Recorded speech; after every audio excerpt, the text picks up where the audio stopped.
Well, this is the first time that I've watched a full U.S. men's national team game ever since the U.S. lost to Mexico in the Gold Cup final back in 2019. And in the end, turns out to be an absolute laughter, with the U.S. winning 7-0 against Trinidad and Tobago. Now, to be fair, this was always bound to happen. The fact that the U.S. was actually going to steamroll against this TNT side, where multiple times during the broadcast they talked about how this was clearly not their A team and that these were made up of players that are playing in the Trinidad League, and that the Trinidad League was being suspended ever since the pandemic started back in 2020. So technically, most of these players haven't even got any playing time ever since 2019.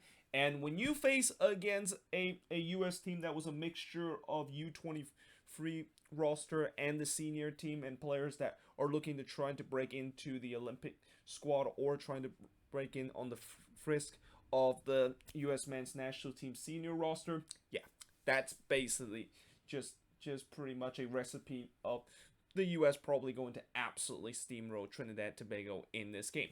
Now, as I mentioned, the starting 11 was feature a mixture of U.S. men's national team senior roster players and U23 roster players. We got 5 players that was from the senior team and 6 players from the U23 roster. And the substitute bench is pretty much the same. It was a mixture of U23 and senior players on the U.S. men's national team roster. Aaron Long, of course, gets his first captaincy appearance for the U.S. in this game. While there was no Josie Altidore due to injury and possible transfer coming into this game, and I kind of find it funny that they said that he wasn't available in this game because of a possible transfer, because do they know that, he probably cannot join another country and play for them. I mean, this is not the club level where maybe you decide to sit out because, maybe you have a team that you're potentially going to join, and then there's some conflict in terms of that, so that's why your current team decided to sit you. No, this is kind of in a country level where I'm pretty sure Josie Altidore is not going to join another country and play for another country. In fact, I don't think that's even legal in terms of the FIFA rules. But just kind of funny the fact that was kind of one of the explanation why Josie Altidore was not available in this game.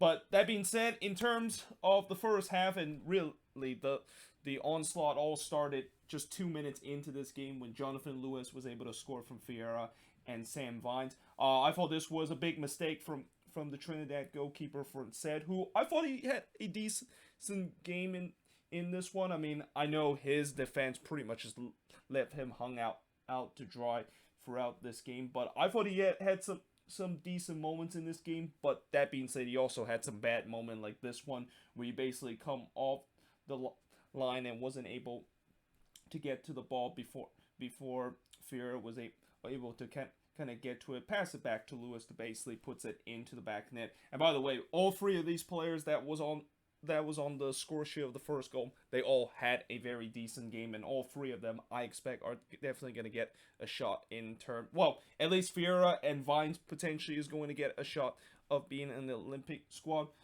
For Jonathan Lewis, I don't know. I mean, I'm not quite sure whether or not if he is going. I don't think he's actually going to be able to qualify to be in the U23 roster, because I think he's now at an age where he's probably not eligible to play in the U23 roster. But that being said, I might be completely wrong after this video, and somebody in the comment section is saying, what am I talking about? How Lewis is not available for the U23 roster when he's actually under 23.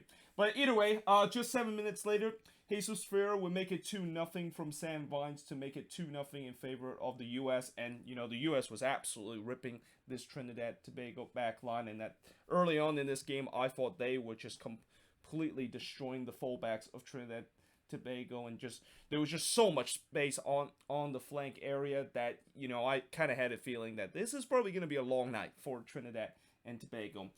In the 15th minute, it should have been 3-0 in favor of the U.S. And I talked about how Jesus Ferreira had a decent game. Well, at the same time, he probably should have had a hat trick in this one, because he somehow miss an open header from 2 yards out. And although this was a decent save from Forsett, that somehow and some with some cat-like reflexes able to keep that out. How in the world did Ferreira not able to bury that one in from just such a close range like that is a big mystery.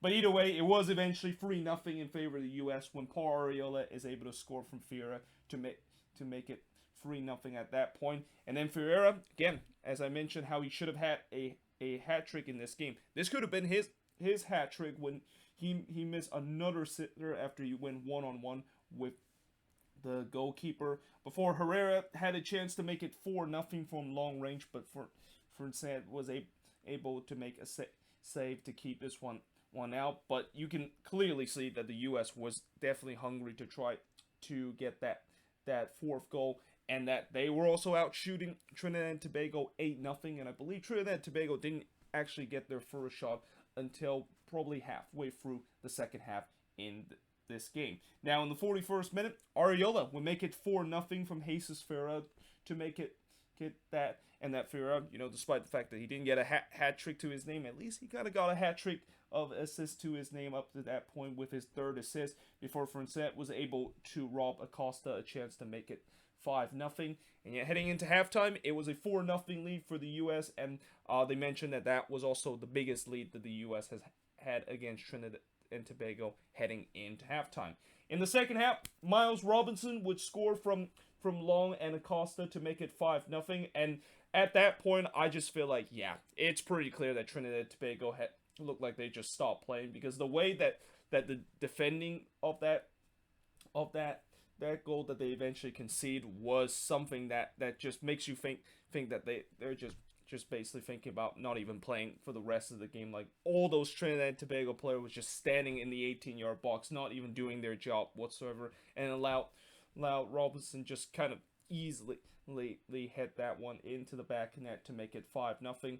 Before Lewis would make it 6-0 from Acosta in the 55th minute, and then Jesus Ferreira did get his second goal to make it 7-0 from Arriola. But talking about how those missed chances that Ferreira has had, not only the fact that he could have had a hat trick in this game, but he probably could have had 4 goals in this game if he didn't miss those chances that he had early on.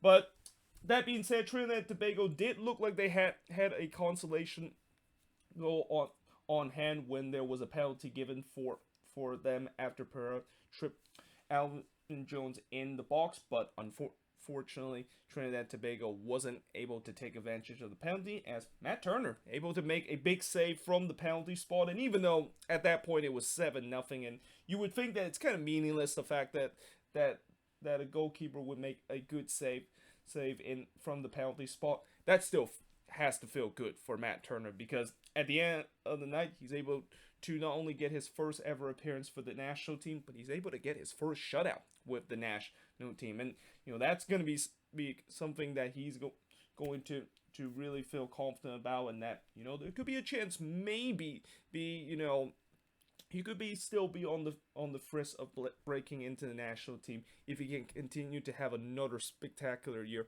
with New England heading into this upcoming season. Now, as the game went on, the U.S. attack I thought started to kind of slow down a little bit, and the final ball wasn't as sharp as what we saw in the first 60 minutes. And this is despite the fact that they decided to kind of bring in most of their sub, and bringing guys like Daryl DK, Chris Mueller, and Christian Rodon on to the pitch, and even bring on Tanner Tessman from FC Dallas later in this game. But the attack was kind of a little bit lackluster, despite brings more attacking power at the end of the game. But I guess maybe that's because the fact that I feel like the U.S. maybe are showing some mercy to Trinidad and Tobago, knowing the fact that they're pretty much quit right now. We don't really need to continue to put the throttle on the gas and potentially make it 8 or 9 or even 10-0, because after all, this is a friendly, and that maybe they're taking that as a meaning of them just decided to not go for the 8th, 9th, or even the 10th goal. Although some would argue that, well, they probably should have done, because that just means that they missed the opportunity for them to really show that they could potentially either be on the Olympic team, or they could potentially be be on the frisk of the U.S. men's national team. By the way, the final score was 7-0 in favor of the U.S. Shots in this game, 19 shots compared to 2 that Trinidad and Tobago has. 12 shots on goal compared to just 1 that TNT has. 4 shots off target compared to 1 that TNT has. 3 shots that's blocked compared to none that Trinidad and Tobago has. And possession-wise, 73% possession compared to 27% possession that Trinidad and Tobago has in this game. And by the way, for those of you wondering, why in the world am I doing a review on a January U.S. men's national team friendly game when it's usually kind of like the most meaningless game for the U.S. men's national team, knowing the fact that most of these players probably is not going to be playing with the U.S. men's national team once the qualifying for the World Cup starts in October. Well, the thing is, I just kind of want to do a review because, it's been almost a month since I've done a review, and I do kind of miss during doing some of these review, which is some of my favorite thing to do on this channel. But yeah, as I said, I think most of these players, despite the fact that, obviously I know a lot of people are going to say that even though they were able to thump Trinidad and Tobago in this game, this was against the TNT side that was pretty much as weak as of a side you can face, and that a lot of these players are, again, probably not going to be on the roster when the October World Cup qualifying is going to happen. But still, there's a lot of these players might still get a chance to be in the Olympic squad heading into the March qualifying later these next couple of months. And at least this also give a chance for a couple of these players that might get some more experience with the national team, that maybe they can use this experience to translate